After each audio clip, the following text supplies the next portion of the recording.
Hey, Kevin here, top 100 financial advisor, two-time author, one-time bestseller, and we are here to talk about the stock market.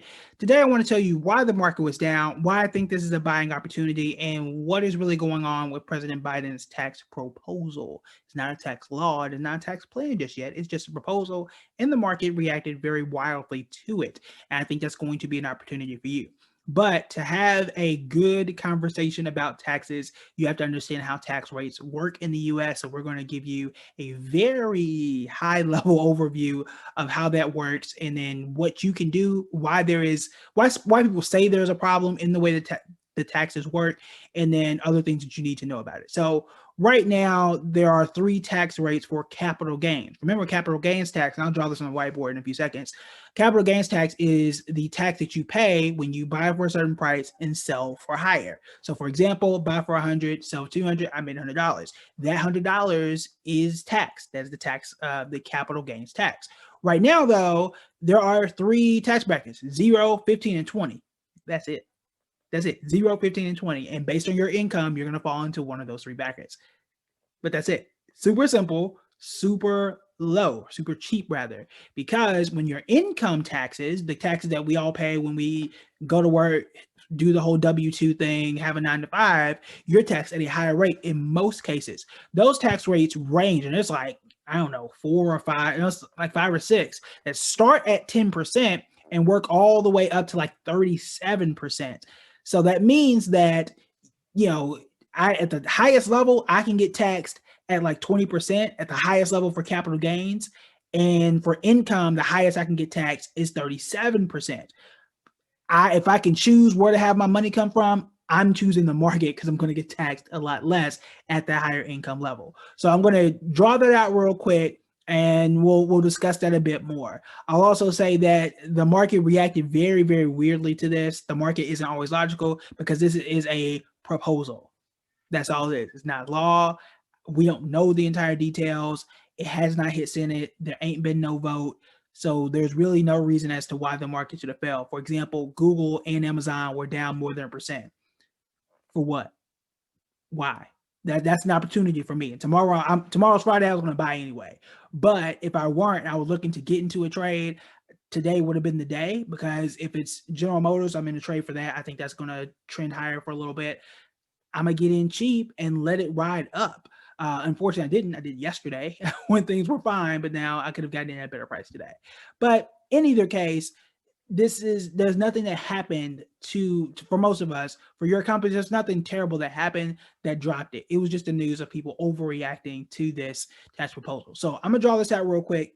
Y'all know I'm not an accountant, but I'm dangerous enough in taxes to explain on a high level. You always want to talk to your tax person for deeper detail when and if you need it. All right, so there are two types of income we're going to discuss here. That is your income tax. You can also say W-2 income. This is your 9 to 5 for most people. And I'm not going to do all the tax rates because I don't have those memorized. But usually it starts off at 10%.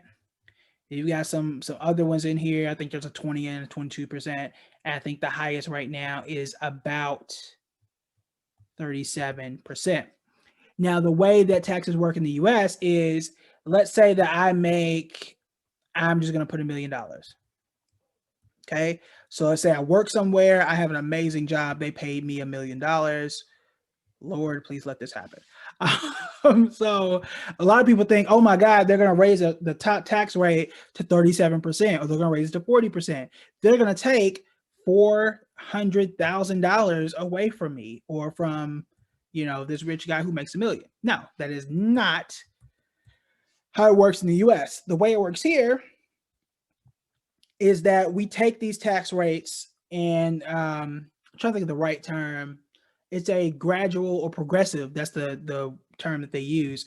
A progressive tax system. So the first million, you're going to pay 10% here, and then everything above that, you're going to pay the next tax rate, and then the next tax rate, and then the next tax rate. So whatever money is left above this line, that's what's going to get taxed at 37%, or whatever the highest tax bracket is.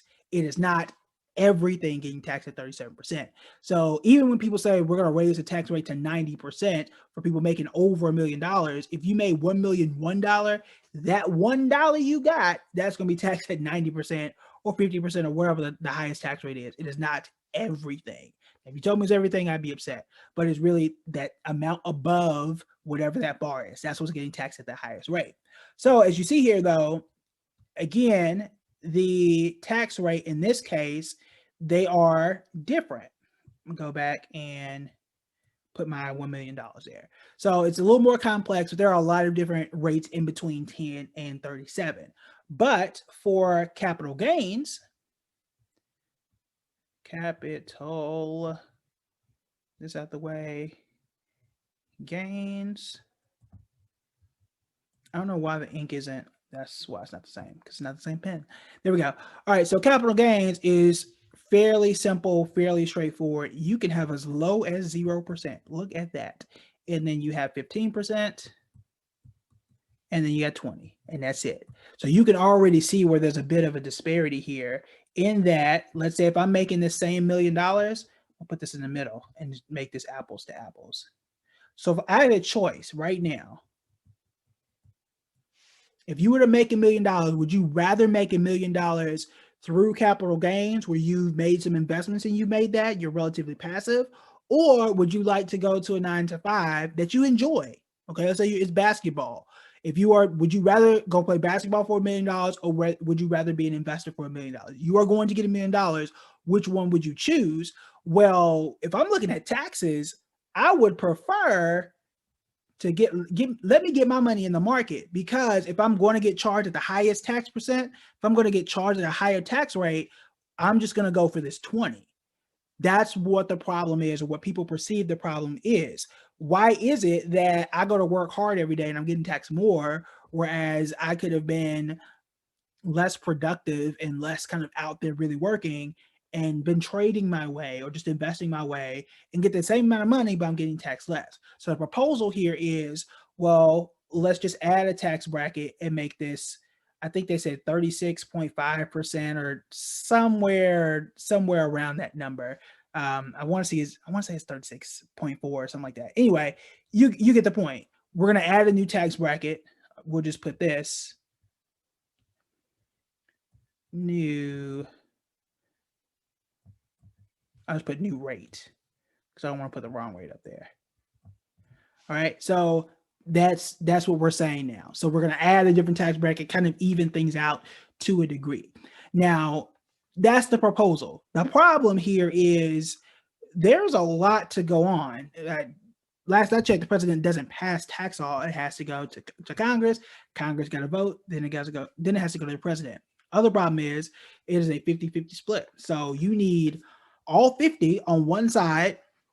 You probably know what side of the aisle would probably go for this, but that doesn't mean all of them will. But you need 100% of half Congress, which is half, to go with this. And then you've got the vice president to push this through.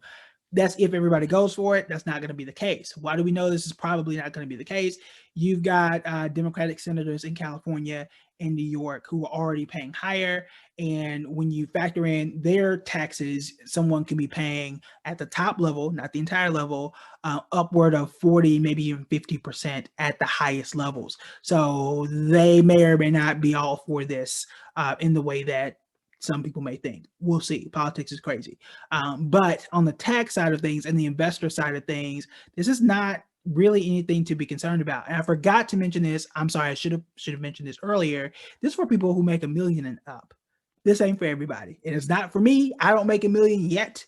Most of us here don't make $1 million. So it's only affecting those who are making $1 million, which in theory, or the way that we had it, that $1 million I just showed you is getting taxed at zero. A chunk of that money is getting taxed at absolutely nothing rather, from a tax perspective. Then some is at 15%, then some is at 20%. And what they're saying is, well, now we're going to tax some, not all, at the new tax rate. They're going to bring in more money, spend it on childcare, education, and some other stuff. That's the plan, or that's the proposal rather. We don't have a full plan. In any case, a million people who are making a million right now, that's not a lot of people.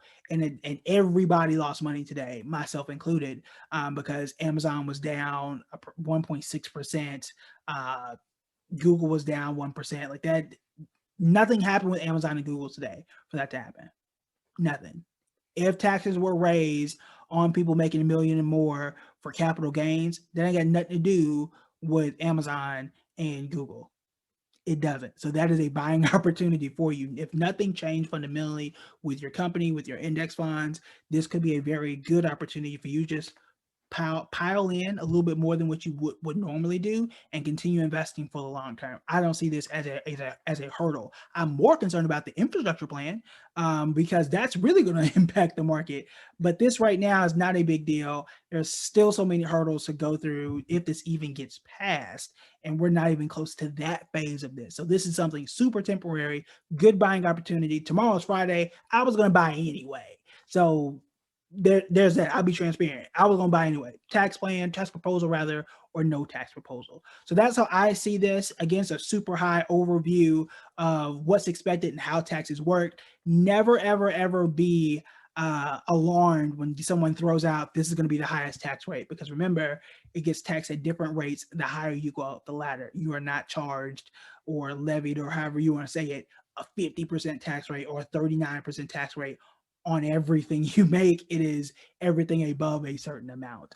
So be very careful about that. All right, so that is it for the tax portion of today's episode. Want to plug the book, From Burning to Blueprint: How to Recreate Black Wall Street After a Century of Silence, How to Rebuild Wall Street After a Century of Silence. You guys know I'm from Tulsa, Oklahoma. Black Wall Street is very, very near and dear to my heart. And of all the books that I've read, and many of them are really, really good, none really talk about rebuilding Black Wall Street from a wealth perspective. Nobody's talking about generational wealth.